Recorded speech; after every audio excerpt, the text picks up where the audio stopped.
한자 낱말의 발견 시간입니다. 네, 이번 시간은 백중숙계라는 사자성어를 한번 살펴보겠습니다. 사실 이 낱말은 뭐 대체로 알고 있습니다만 우리 구독자님 한 분께서 백중숙계를 설명을 좀 해달라 이렇게 말씀하셨는데 복습하는 겸 한번 다시 한번 살펴보겠습니다. 백중숙계다.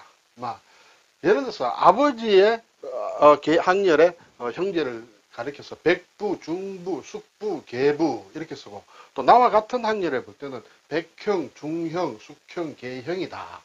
부자를 붙이냐 형자를 붙이냐 일반적으로 이렇게 많이 쓰죠. 그런데 이런 낱말을 지금 잘 쓰지 않습니다. 백부란 낱말은 많이 쓰려야 생각하고, 또 숙부도 많이 씁니다만 중부다 계부다 이렇게 많이 쓰지 않는데 다 원래 있는 말이다. 그리고 형과 관련해서도 백형이다, 중형, 숙형, 계형.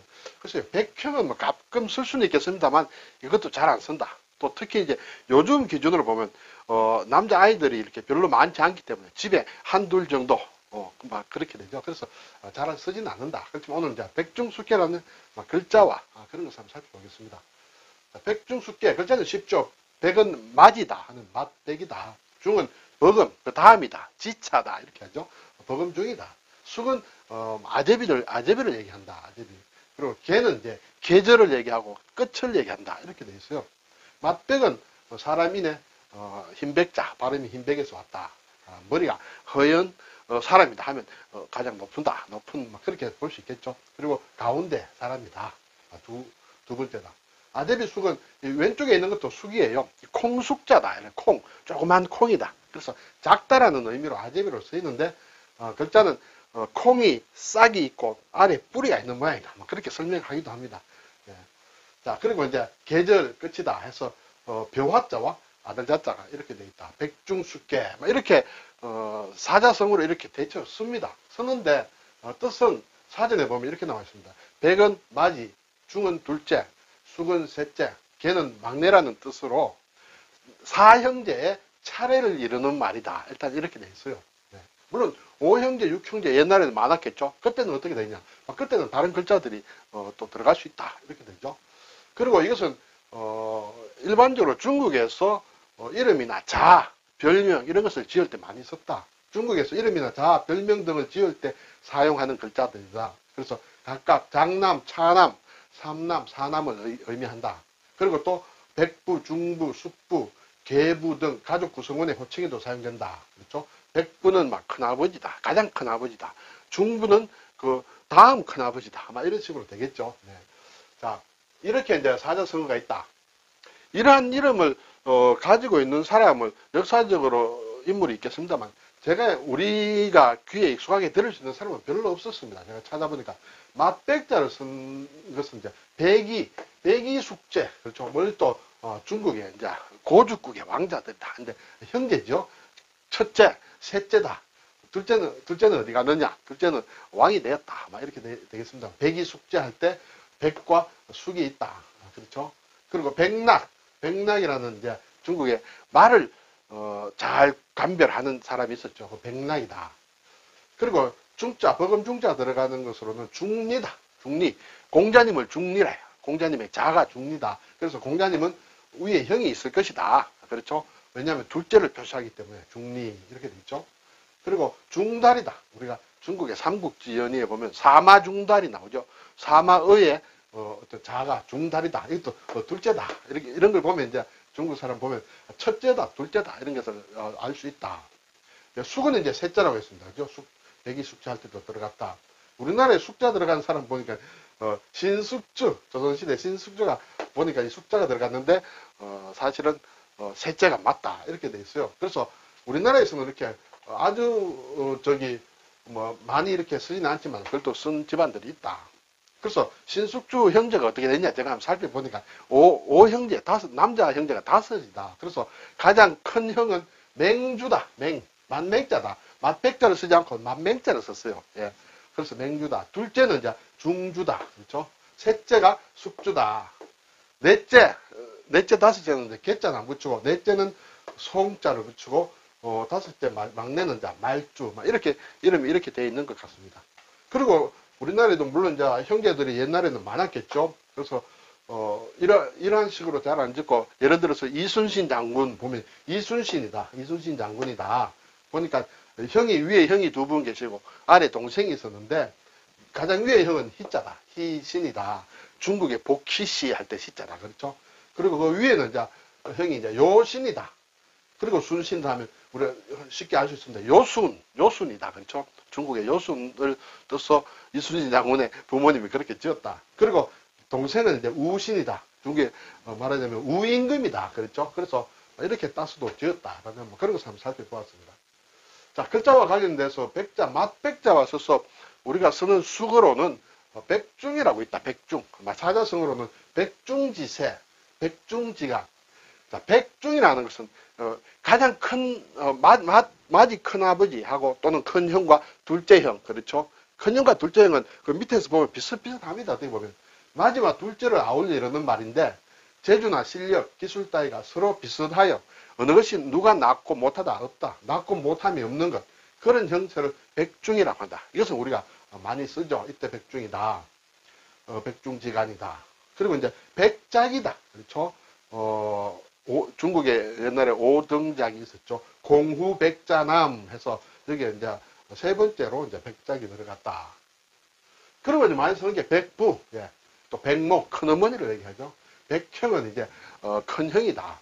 백씨를 붙이면 이제 남의 큰형, 우리 집 큰형이 아니라 남의 큰형, 을 백씨라고 한다. 도백이다 하는 것은 우리나라의 열대가 팔도의 도지사를 도백이라고 했다. 도에서 가장 높은 어른이다. 도지사다. 또 방백이라고 됐다. 도지사를 방백이라고 됐다. 그렇죠? 계백장군 할 때도 이걸 쓰는데 이것은 왜 백이 붙은지는 자세히는 알 수 없다. 이렇게 되어 있습니다. 백림이다 하면 이제 베를린, 그렇죠? 독일의 베를린을 한자로는 백림이라고 한다. 동베를린은 동백림이라고 한다. 이렇게 되어 있죠. 그리고 또 예를 들어서 그 그림을 잘 그리는 화가를 화백이라고 합니다. 화가를 높여서 화백이라고 한다. 글을 잘 짓는 사람은 사백이다. 그렇죠? 문장이 좋은 사람은 사백이다. 시를 잘 짓는 사람은 시백이다. 그리고 의사로서 의술이 높은 사람은 의백이다. 이런 말도 있는데 우리가 화백이라는 말은 많이 쓰지만 사백, 시백, 의백은 별로 이렇게 잘 들리지는 않는 것이다. 그리고 앞에 백낙이라는 사람이 나왔죠. 백낙 일고다. 고는 돌아본다는 것이에요. 백낙이 한번 돌아본다는 그런 뜻이죠. 백낙은 말을 천리마 같은 좋은 말을 이렇게 잘 감별하는 사람이다. 백낙이 딱 한번 보면 이 말이 좋은 말인지 아닌지 잘 이렇게 알 수 있다. 이렇게 돼 있죠. 백낙일고라는 것은 그 말을 잘 보는 사람이 한번 돌아봤다. 아, 저건 쓸만한 물건이다. 아, 이렇게 할 때 우리가 백낙일고라고 한다. 배가, 그렇죠. 배가도 있다. 배가는 검은고를 잘 타는 사람인데 백낙이 절현을 했다. 현을 끊어버렸다. 더 이상 악기를 타지 않는다는 것이죠. 자기의 이렇게 검은고를 음악을 잘 들어주고 이해를 해주는 친구, 종작이라는 사람이 있었는데 이 사람이 먼저 죽었다. 그래서 이제 나의 이렇게 검은고 음악을 들어줄 사람이 없다 해서 배가 절연, 이제 더 이상 연주하지 않았다. 했을 때 배가가 나온다. 중자를 보면 중부는 이제 둘째 큰아버지다. 이렇게 되죠. 중모도 마찬가지다. 둘째 큰어머니다. 중형, 둘째 형이다.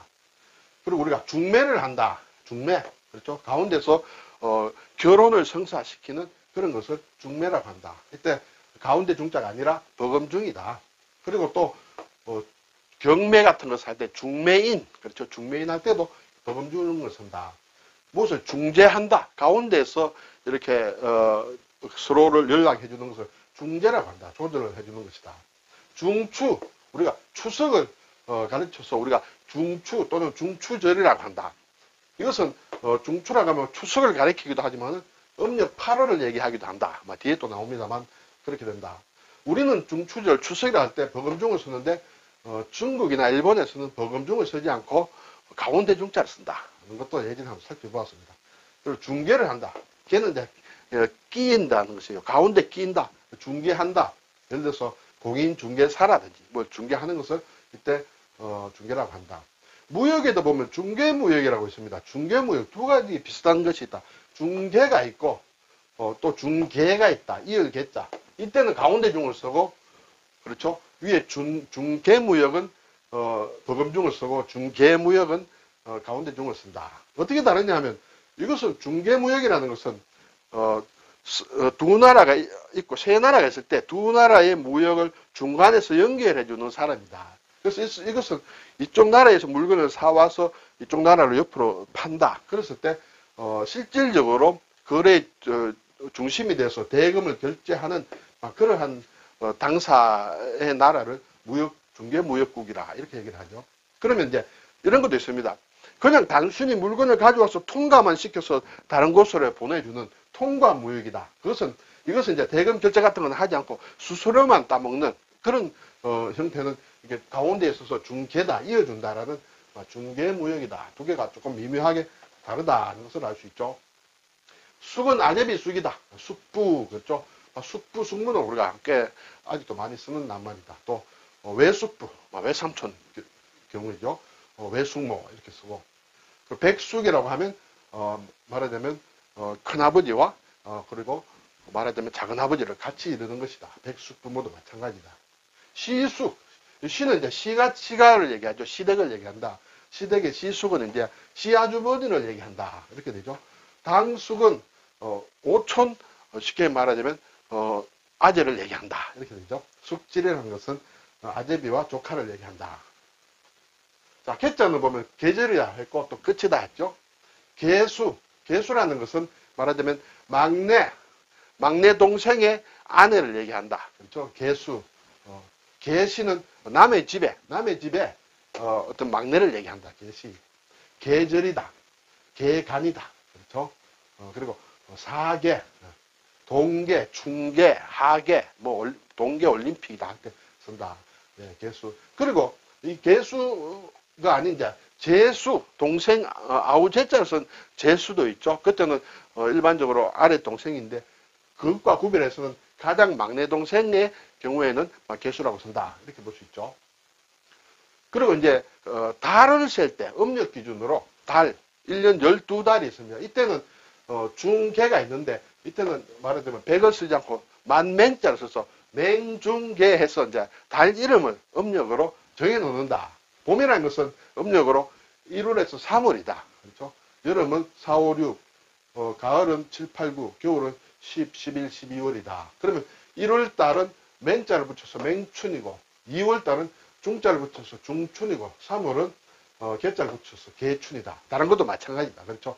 맹하, 중하, 개하. 맹추면 7월, 중추는 8월이다. 이렇게 됐어요. 그렇죠? 그리고 우리나라에서는 앞에서 말씀드린 대로 추석이라고 할 때도 이 중추절 이렇게 한다. 중국의 기준을 보면 8월을 얘기할 때는 이 중추를, 버금중을 쓰고 8월 15일 우리가 말하던 추석이라고 할 때는 그때는 가운데 중자를 쓴다. 이렇게 되죠. 그리고 맹동, 중동, 개동 이렇게 해서 계절을 얘기할 때는 맹중계로 한다라는 것을 한번 살펴보았습니다. 오늘 백중숙계, 그렇죠. 형제의 차례대로 이제 사형제를 얘기할 때 백중숙계를 많이 쓴다. 그리고 달리 만드는 낱말들도 있다. 그리고 예전에는 자를 쓸 때 중국뿐만 아니라 조선에서도 자를 만들 때는 이렇게 이 글자들 많이 썼다. 이렇게 되고 계절, 달을 얘기할 때는 말하자면 맹중계라고 해서 첫째, 둘째, 셋째라는 그 계절의 달을 표시했다라는 것을 한번 살펴보았습니다. 감사합니다.